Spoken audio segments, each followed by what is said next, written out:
요즘은 환절기라 그런지 부고 소식이 많이 날아옵니다. 지난주에도 한 몇 건 이제 부고 소식이 왔는데요.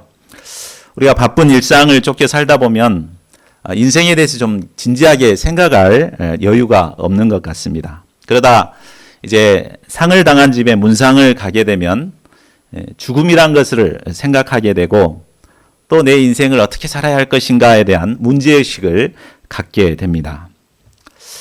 자, 우리의 삶이 어떤 삶을 살아야 후회 없고 아름다운 삶이 될까요?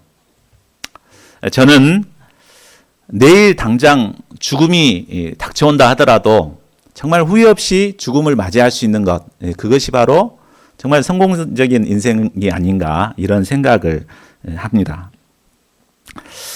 자, 그렇다면 우리가 어떻게 후회 없는 이런 아름다운 삶을 살아갈 수 있을까요? 오늘 우리는 인생의 마지막을 살아가는 야곱의 아름다운 노년의 모습을 배우게 됩니다. 앞서 우리가 야곱에 대해서 공부할 때는 전혀 이런 모습이 아니었습니다. 는 참말로 파란만장했습니다. 야곱하면 떠오르는 게 굉장히 이기적이고 욕심이 많고 이렇게 악착같이 자기가 원하는 것은 취하는 그런 이미지가 떠오릅니다. 이런 그는 참으로 험악한 세월을 보냈습니다. 그러나 이스라엘로 변화된 그의 노년의 모습은 너무나 풍요롭고 아름답습니다. 우리나라 속담에 끝이 좋으면 다 좋다는 말이 있습니다. 인생의 전반부가 아무리 험하겠다 하더라도 마지막이 아름다우면 그의 인생은 성공적인 아름다운 삶인 것입니다. 자, 그러면 그토록 험하겠던 야곱의 인생이 어떻게 아름답고 축복된 삶으로 변화될 수 있었을까요? 오늘 말씀을 통해 그 비결을 배우고 저희 모두가 남은 생 아름답게 살아가는 저희 모두가 될 수 있기를 기도합니다. 자, 45장에서 아직 46장 안 들어갔습니다. 45장 후반부에 보면 요셉은 이제 아버지와 가족들을 다 데려오기 위해서 형들에게 선물 보따리를 같이 보냅니다. 이집트에서 나는 귀한 물건을 수나기 10마리에 나누어 싣고 이집트로 올 때 또 먹을 수 있는 먹을거리들, 곡식, 빵 이런 것들을 암나기 10마리에 나누어 실어서 보냅니다. 그리고 특별히 아버지를 태울 수레, 오늘날로 말하면 최고급 리무진 승용차겠죠. 그걸 다 이렇게 보냈습니다. 야곱은 처음에는 믿겨지지가 않았다가 이 모든 것을 보고 이렇게 정말 요셉이 살아있구나 이것을 깨닫게 되었습니다. 죽은 줄만 알았던 요셉이 살아있고 더군다나 이집트의 총리가 되었다니 얼마나 놀랬겠습니까? 아마 야곱은 요셉을 만나기 위해서 단걸음에 달려가고 싶었을 것입니다. 그런데 46장 1절을 보십시오. 그는 가나안 국경 지역인 브엘세바에서 잠시 멈추어서 그곳에서 희생 제사를 드리게 됩니다. 이곳은 과거 자신의 아버지 이삭이 하나님께 제사를 드렸던 곳입니다. 그가 왜 빨리 보고 싶을 텐데 왜 이곳에 멈춰서 이렇게 제사를 드렸을까요? 그것은 3절 말씀을 볼 때 이집트로 내려가는 것에 대한 두려움이 있었기 때문입니다. 그가 두려워하는 것은 하나님의 약속의 땅인 가나안을 벗어나는 것이 과연 하나님께서 기뻐하실까? 또 죄악된 이 애굽 땅에 이집트 땅에 가는 것을 하나님께서 기뻐하실까? 이런 두려움이 있었습니다. 이 때문에 그는 잠시 이제 국경을 벗어나기 전에 하나님께 제사를 드림으로써 하나님의 뜻이 무엇인가를 확실하게 알고 싶어 했습니다. 이 야곱의 이런 모습은 완전히 달라졌죠. 과거 야곱은 어떤 사람이었습니까? 삼촌 라반에게서 벗어나서 이 가나안 땅에 돌아올 때 그는 뻔히 하나님 앞에 서원했던 것이 있었지만 그걸 잊어버렸습니다. 아마 잊어버린 게 아니라 일부러 생각지 않았을 것입니다. 그리고 세겜성으로 가가지고 그곳에서 아주 풍요로운 세겜성에서 땅을 사고 집을 짓고 이렇게 살았습니다. 그랬다가 무슨 일을 당하게 됩니까? 바로 하나밖에 없는 딸 디나가 강간을 당하게 되고, 또 자식들은 불안당이 되어서 무고한 사람들을 막 죽이고 약탈하는 이런 꼴을 보게 됩니다. 그는 이런 경험을 통해서 자신의 생각보다는 하나님의 뜻에 순종하는 것이 얼마나 중요한가를 뼈저리게 깨달았을 것입니다. 그래서 이제 하나님의 뜻을 찾아야 되는데, 근데 문제는 과연 어떤 것이 하나님의 뜻인가, 이것을 잘 모르는 것이죠. 정말 마음 같아서는 당장이라도 이 요셉, 살아있는 요셉을 만나고 싶지만 이 하나님의 뜻이 어딘가 이제 모르기 때문에 정말 두려워할 수밖에 없었던 것입니다. 이집트는 하나님이 없는 세상 문화와 우상으로 가득한 곳입니다. 과거 자신의 할아버지 아브라함이 기근을 피해서 그곳으로 갈 때가 있었습니다. 근데 그때 자신의 아내를 사라를 바로에게 빼앗길 뻔한 그런 일을 당하고 다시 돌아오게 됩니다. 또 자신의 아버지 이삭도 기근이 들어가지고 애굽으로 가려고 이렇게 합니다. 그럴 때 하나님께서 나타나셔서 애굽으로 가지 말고 그랄에 거주하라고 이렇게 말씀하셨습니다. 이런 걸 보면은 하나님께서 이집트에 가는 것을 과연 기뻐하실까, 이런 의문을 가질 수밖에 없죠.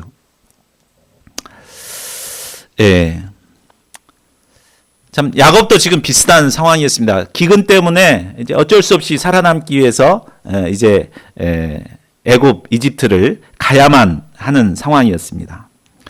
이런 상황에서 그는 고민하면서 과연 하나님의 뜻이 어디 있는가 이제 기도하면서 하나님께 물어본 것입니다. 이것이 바로 젊었을 때 야곱과 달라진 후반부 야곱의 모습입니다. 우리는 방향 문제 앞에서 젊어서의 야곱처럼 자신의 생각에 기초해서 판단하고 결정하기 쉽습니다. 그러나 신앙이 성숙해지면은 자신의 생각은 내려놓고 과연 하나님의 뜻이 어디 있는가, 야곱처럼 하나님의 뜻을 먼저 구하게 됩니다. 하나님께서는 이런 야곱을 기뻐하시고 그에게 나타나서 그를 부르시고 말씀하십니다. 3절과 4절을 보십시오. 하나님은 야곱에게 이집트로 내려가는 것을 두려워하지 말라고 하십니다. 하나님의 뜻은 바로 이집트로 내려가는 것이기 때문입니다. 야곱이 이집트로 내려가야 하는 것은 하나님이 그곳에서 그들을 큰 민족이 되게 하려는 계획을 갖고 계시기 때문입니다. 하나님께서는 이미 그의 할아버지 아브라함에게 장차 하나님께서 하실 일을 말씀하셨습니다. 창세기 15장을 보면 하나님은 아브라함의 후손이 이방에서 참 이방인들을 섬기다가 큰 민족을 이루고 400년 만에 다시 돌아오게 될 것이라는 것을 말씀하셨습니다. 이 말씀대로 하나님께서는 야곱의 가족을 이집트로 이주해서 장차 큰 민족을 이루고 다시 돌아오게 하실 것입니다. 그러므로 두려워할 필요 없이 이집트로 가라고 하십니다.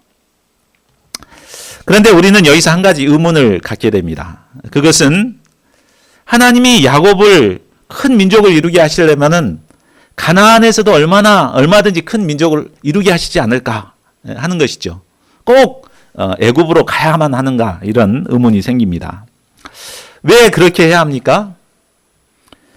그것은 그동안 가나안에 있는 야곱의 가족들이 어떻게 지냈는가를 보면 우리가 이해할 수 있습니다. 사실 야곱의 가족들은 숫자는 많이 불어나고 있었지만 그동안 가나안 문화에 계속해서 동화되어 가고 있었습니다. 창세기 38장에 보면 유다는 이미 가나안 여인과 결혼해서 죄악의 열매들을 맺어갔습니다. 그래서 두 아들이 하나님을 막 대적하고 했기 때문에 하나님께서 그를 치셔서 두 아들이 또 죽었죠. 또 야곱의 아들 시므온도 가나안 여인과 결혼해서 사울이라는 아이를 또 낳게 됩니다. 계속해서 이런 상태로 가다가는 숫자는 늘어날지라도 결국은 거의 이방화되어서 우상 숭배자들로 전락할 수밖에 없습니다. 때문에 하나님께서는 야곱의 가족들을 이 죄악된 분위기에서 끌어내서 이집트의 고센 땅으로 인도하시고 그곳에서 큰 민족을 이루고자 하십니다. 그러니까 사실 이집트로 가는 것은 이집트 속에 이제 섞여서 살라고 하는 것이 아니고 고센 땅에 다 이렇게 예비해 가지고 그곳에서 이제 구별된 삶을 살도록 이렇게 하십니다. 하나님께서는 이곳을 인큐베이터 삼아서 야곱의 가족들을 큰 민족으로 키우고자 하십니다. 그리고 400년 후에는 거기서 출애굽하여서 가나안 땅으로 다시 돌아오게 하십니다. 이런 일들이 이루어질 수 있는 것은 바로 하나님께서 야곱과 함께 하시기 때문에 가능한 것입니다. 하나님께서 함께 하실 때 이방 이집트에서도 믿음의 중심을 지킬 수 있습니다. 하나님이 함께 하실 때 그들은 그곳에서 큰 민족을 이루게 됩니다. 하나님이 함께 하실 때 그들은 400년 만에 다시 가나안으로 돌아올 수 있습니다. 그러므로 야곱은 두려워하지 말고 이제 담대히 이집트로 내려가야 합니다. 하나님의 비전과 약속의 말씀을 붙들고 믿음으로 가야 합니다. 하나님의 말씀으로 확신을 얻은 야곱은 이제 온 가족을 이끌고 이집트로 내려갔습니다. 7절에서 27절까지는 이집트로 내려간 사람들의 이름과 그 수를 기록하고 있습니다. 그들의 수는 무려 70명이었습니다. 유대 사람들에게 있어서 12이라는 숫자와 70이라는 숫자는 굉장히 중요합니다. 완전수를 말합니다. 아브라함 한 사람에게서 시작된 믿음의 역사는 야곱 대에서 12명의 지파를 이루게 됩니다. 그리고 그것은 또 커져서 70명을 이루게 되었습니다. 그리고 그 70명은 장차 400년 후에는 장정만 60만, 총 200만의 큰 민족으로 성장하게 됩니다. 하나님께서 함께 하실 때 이런 역사가 일어납니다. 저희 가운데도 이런 이제 12명 정도 우리가 되는데 이제는 70명으로 성장하고 더 나아가서 200만의 큰 민족으로 성장할 수 있기를 기도합니다. 이제 그들 모두는 드디어 이집트의 고센 땅에 이르게 되었습니다. 이 소식을 들은 요셉은 마차를 타고 올라가서 아버지를 맞이합니다. 29절을 보십시오. 죽은 줄로만 알았던 사랑하는 아들이 왕실 황금 마차를 타고 이렇게 달려올 때 야곱의 마음이 어떠했을까요? 또한 22년 동안 그토록 그리워하던 아버지를 다시 만난 요셉의 마음은 또 어떠했을까요? 그들은 주변 사람들을 의식하지 않고 서로 목을 안고 한동안 울다가 다시 또 깨어났습니다. 이는 22년 만에 이루어진 극적인 상봉이었습니다. 30절을 보십시오. 이스라엘은 요셉을 만난 소감을 말합니다. 나는 이제 죽어도 여한이 없다. 자, 이 말 속에서 야곱이 요셉을 잃고 그동안 얼마나 힘든 시간을 보냈는가를 짐작할 수 있습니다. 자신이 심부름을 보냈는데 돌아오진 않고 피 묻은 옷만 돌아왔죠. 그리고 죽었다는 소식을 들었습니다. 그랬을 때 이 아버지의 마음이 얼마나 아팠을까요? 자신이 죽인 것 같지 않습니까? 자신이 보내가지고 이렇게 어려움을 당했으니까. 아마 그는 자신이 죽였다는 자책감 때문에 하루도 편한 잠을 자지 못했을 것입니다. 그런데 죽은 줄로만 알았던 그 아들이 이집트의 총리가 되어 내 눈앞에 나타나다니. 이제 그는 죽어도 여한이 없었습니다. 요셉을 만남으로 그동안 아픔과 상처도 모두 깨끗이 치유되었습니다. 자, 33, 34절을 보십시오. 요셉은 자기 가족들이 이집트 사람과 섞여 살지 않도록 하기 위해 지혜로운 방법을 제시합니다. 그것은 이제 문화 생활을 하는 이집트 사람들은 짐승 냄새가 나는 목축업자들을 굉장히 혐오했습니다. 그러므로 그들이 자신들이 목축업자라는 것을 바로에게 어필을 하라고 이렇게 말합니다. 그렇게 되면 그들은 자신들과 멀리 떨어져 있는 이 고센 땅에 살도록 할 것입니다. 우리 한번 넘겨서 지도를 한번 보실까요? 보면은 왼쪽 윗부분이 이제 고센 땅입니다. 여기 이제 목초지가 많이 있기 때문에 이곳에는 목축업을 하기가 좋고 그 아래쪽이 이제 애굽입니다. 이제 이곳에는 사람이 살지 않기 때문에 이스라엘 백성들이 애굽과는 구별된 삶을 이집트지만 살아갈 수가 있습니다. 그리고 이 고센 땅은 여기가 이제 오른쪽이 이스라엘 가나안 땅인데 가나안으로 가기가 가장 가까운 이런 곳입니다. 그래서 이곳으로 이제 거주할 수 있도록 그렇게 하라고 코치를 합니다. 자, 47장 2절을 보십시오. 요셉은 형제들 중 5명을 뽑아 바로 앞에 서게 했습니다. 형들은 바로 앞에서 요셉에게 코치받은 대로 자신들은 목자며 고센 땅에 거주하기를 바란다고 말합니다. 바로는 흔쾌히 그들의 요구를 들어줄 뿐만 아니라 왕실의 가축까지 관리해달라고 부탁을 합니다. 그러니까 안정된 거처와 함께 안정된 일자리까지 확보하게 된 것입니다. 예. 자, 7절을 보십시오. 이에 요셉은 이제 자신의 아버지 야곱을 바로에게 다음에 소개합니다. 자, 그때 야곱은 깜짝 놀랄 일을 행합니다. 일반적으로는 세상의 최고의 권력을 가진 바로가 손님들에게 축복을 하는 것이 일반적입니다. 그런데 백발이 성성한 다 늙은 노인이 당시 세상의 최고의 권력을 가진 바로에게 손을 들어서 축복을 한 것입니다. 화려하고 웅장한 왕궁에 거하는 바로에게 비해서 야곱은 아무것도 가진 것이 없는 초라한 시골 족장에 불과합니다. 그리고 현재 야곱은 기근에서 살아남기 위해서 바로에게 도움을 청하러 온 사람입니다. 이런 처지에 있는 야곱이 오히려 바로에게 축복한다는 것은 상상할 수도 없는 일이었습니다.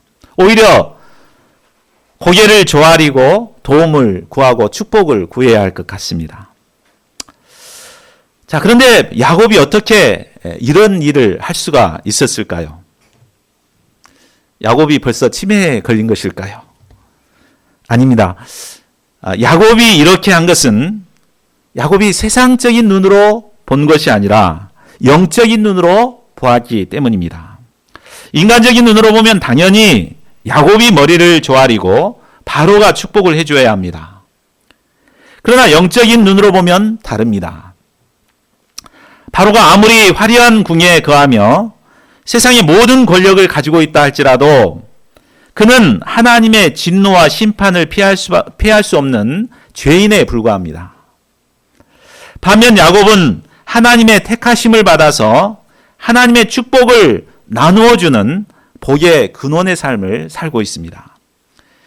하나님께서는 이미 창세기 28장 14절에서 야곱을 복의 근원으로 세우셨음을 말씀하셨습니다. 땅의 모든 족속이 너와 내 자손으로 말미암아 복을 받을 것이다.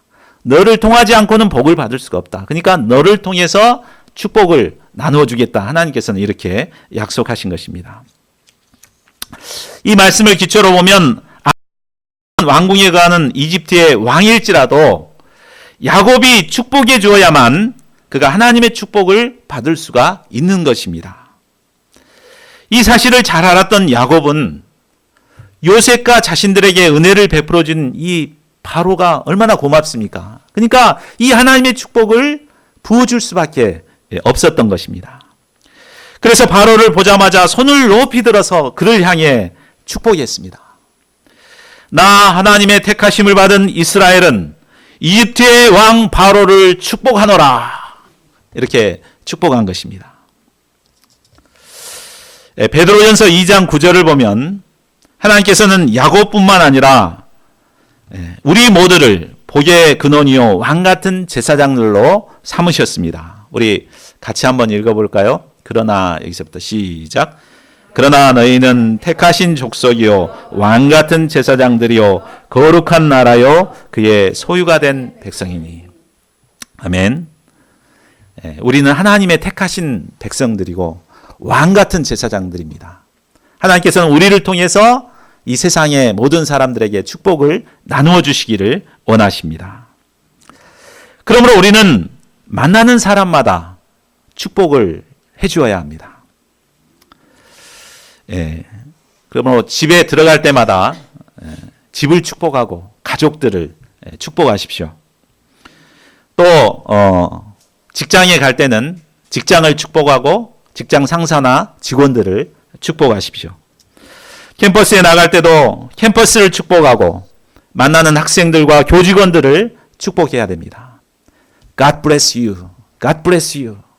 이게 우리가 만나기만 하면 이런 인사가 터져 나와야 되겠습니다. 하나님께서는 우리를 통해 세상 만민을 축복하기를 원하십니다.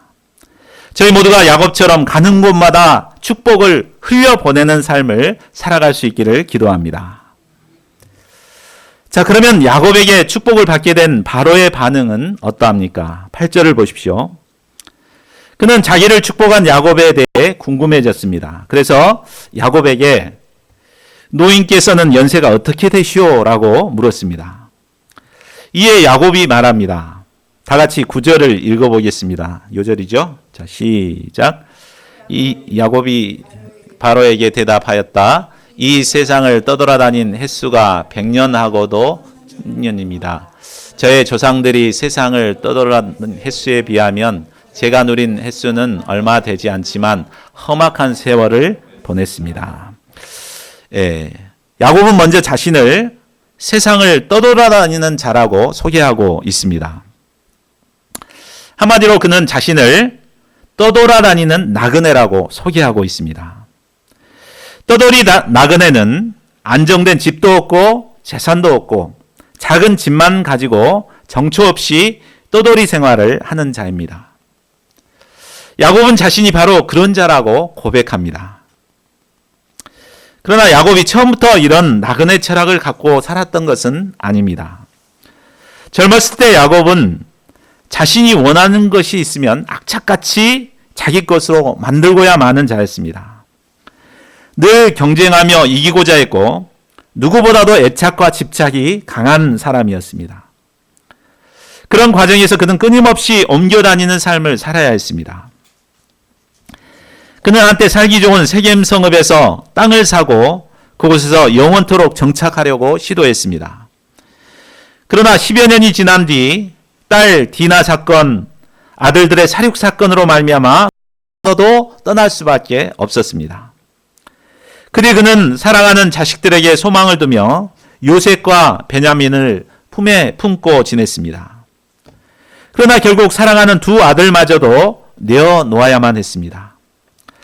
야곱은 이런 삶을 통해서 자신의 인생이 떠돌이 나그네의 인생임을 깊이 깨닫고 절감하게 되었습니다.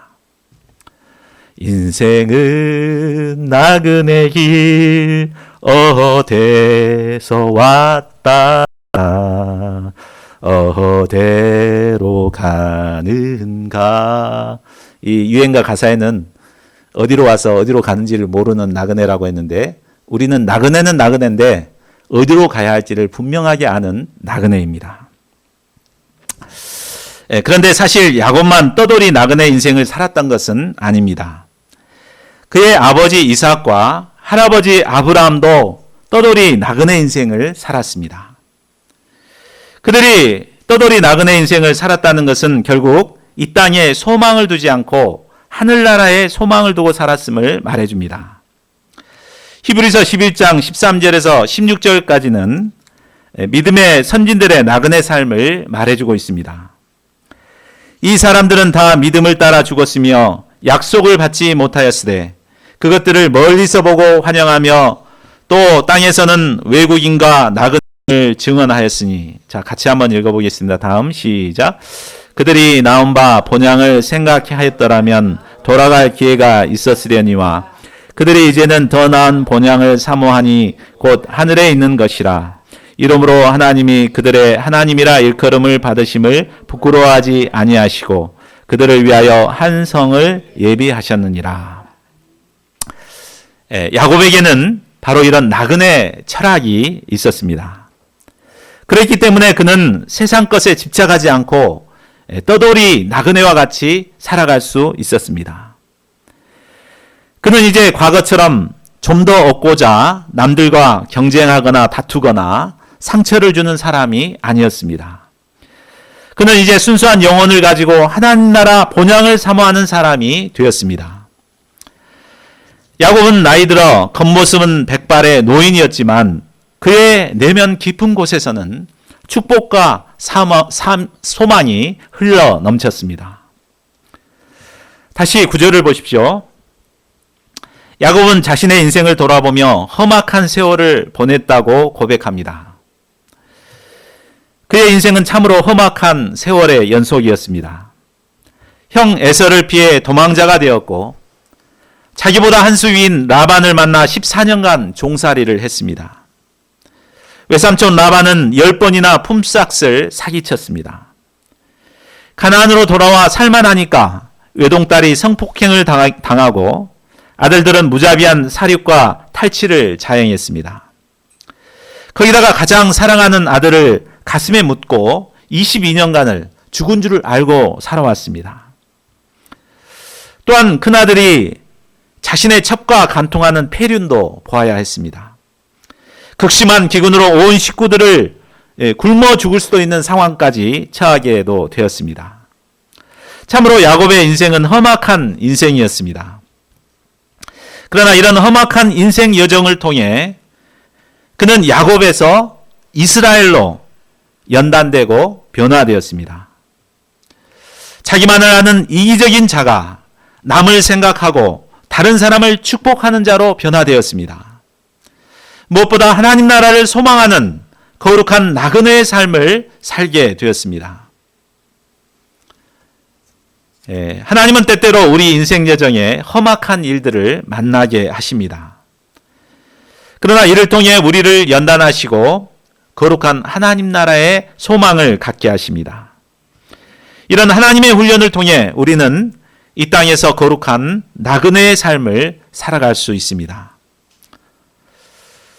야곱은 다시 한번 바로를 축복하고 그 앞에서 나옵니다. 그리고 야곱과 형제들은 고센 땅에 정착하여 안정된 삶을 살게 됩니다.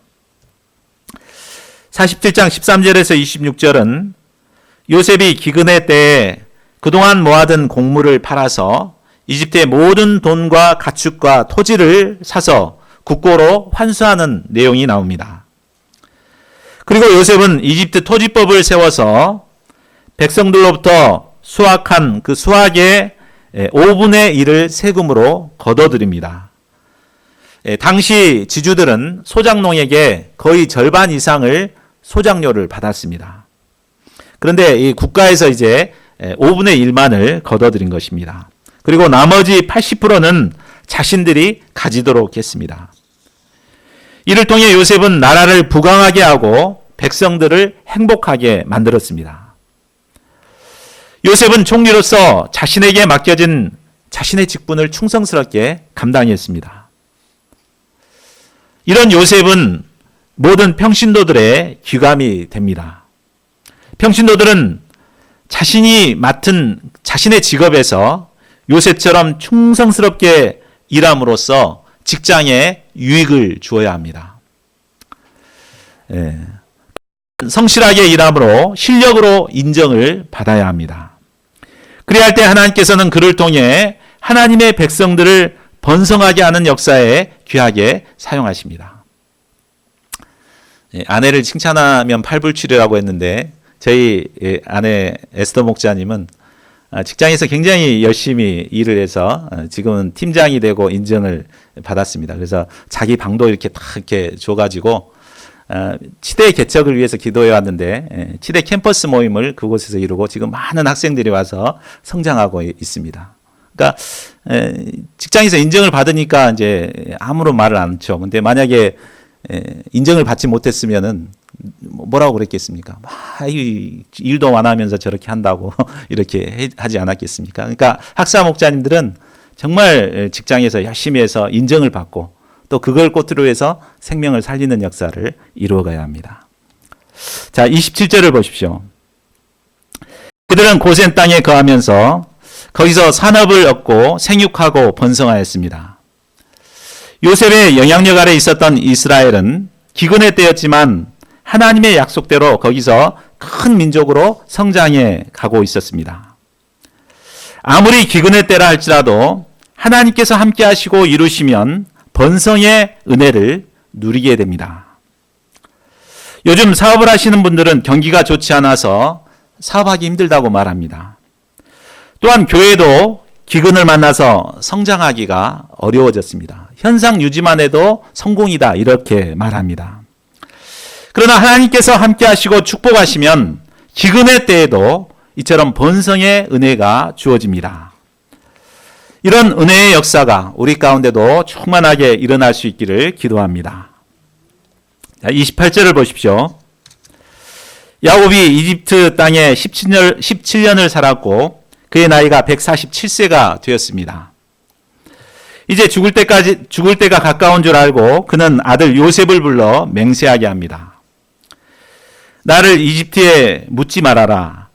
내가 눈을 감고 조상들에게로 돌아가면 나를 이집트에서 옮겨서 조상들께서 누우신 그곳에 나를 묻어다오. 야곱은 마지막 생애를 이집트에 살면서 약속의 땅을 소망했습니다. 또한 후손들이 현재의 축복에 안주하지 않고 자신이 묻히게 될 그 가나안을 소망하게 했습니다. 48장은 야곱이 요셉의 두 아들 에브라임과 므낫세를 축복하는 내용입니다. 요셉은 작은 아들 에브라임을 야곱의 왼쪽에 위치하게 합니다. 그리고 큰 아들은 므낫세는 오른쪽에 위치하게 합니다. 그래서 이렇게 축복하도록 이제 자리를 두죠. 그런데 이제 야곱이 축복을 하면서 손을 엇갈려서 이렇게 반대로 해버립니다. 그래서 오른손을 이제 에브라임에게 대고 축복을 합니다. 요셉은 아버지가 이렇게 하는 것이 굉장히 못마땅하게 여겼습니다.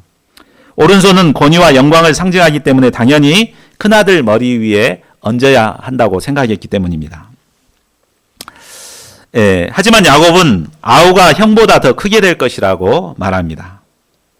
사람들은 대체로 큰아들이 작은아들보다 복을 더 받아야 한다고 생각합니다. 하나님의 역사를 섬기면서도 먼저 온 사람이 먼저 축복을 받아야 한다고 생각합니다.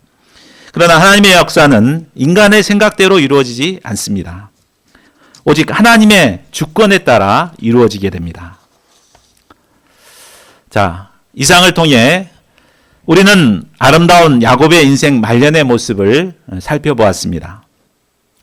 야곱의 인생은 파란만장했고 그의 말대로 아주 험악했습니다. 그러나 그의 인생 말년이 이렇게 아름다울 수 있었던 비결이 무엇입니까? 그것은 야곱에게는 인생에 분명한 나침판이 있었기 때문입니다.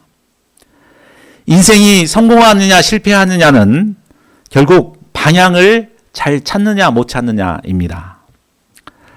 조금 더디더라도 방향을 잘 잡고 나갈 때 결국 우리는 성공의 길을 갈 수 있습니다.